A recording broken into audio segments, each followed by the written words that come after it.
Welcome to Inside TPS. I'm Tim Daoust, media production teacher at TMS. I'm here with Dr. Flanagan. Dr. Flanagan, let's start it right off. We know that there was a positive case in the district. How are we going about handling that? Yeah, so thanks for the question. We actually had another positive case reported earlier this week, so it was our second case. We had a third case reported today. So just so you're aware, and so the people at home are aware, it becomes a top priority once we receive notification that there's a positive case. Essentially, our school nurse will contact our high school or whatever principal, building-based principal. They'll notify central office, and we'll get our lead nurse, Michelle Riley, from the middle school involved. And we'll come together as a team, and we'll talk about what the situation is. We'll understand who was identified as a positive case. We'll then begin our own local contact tracing. We'll do the best we can to find out who they've been in touch with in the school. Okay. And then, of course, we turn that information over to the local Board of Health. Okay. The Board of Health in our town is responsible for contact tracing officially, but we do everything we can, and it becomes a top priority in the district once we hear that there's a positive case. We really drop everything we're doing to really isolate what's going on, really understand it, really understand the context, really understand the associations and the impact, and really looking at a calendar, how long they've been in school, and we make some decisions and we move forward pretty swiftly. So you mentioned close contact and contact tracing. What does that look like in a school setting?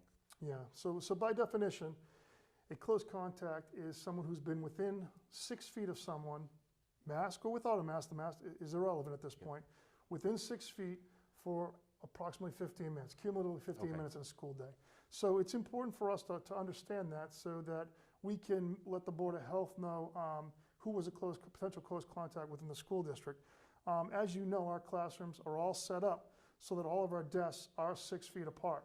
So the hope would be that if we were to have a positive case of either a student or staff member in the school, we wouldn't necessarily have to shut down an entire classroom. We really have to understand the patterns of that student that day, who they were in close contact with or association with, who they had lunch with, those types of things.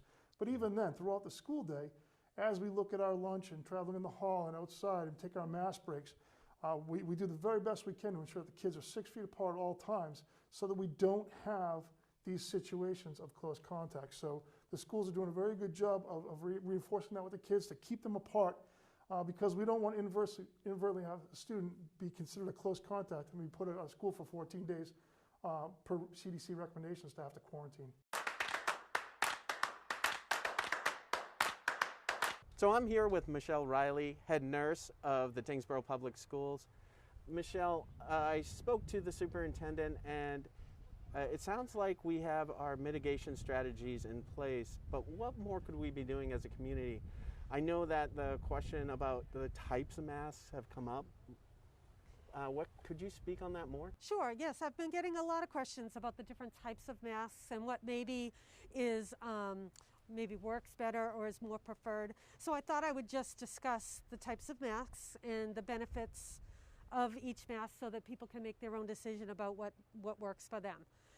So the CDC does recommend at least a 2-layer cloth mask, ideally cotton with a weave. But the most important thing is you need to be comfortable in the mask that you're wearing, and you need to be able to breathe, and it should be washable, yes. One of the biggest things with masks and things that I have been seeing around the school buildings that could potentially lead to spread of the virus is the touching of the mask.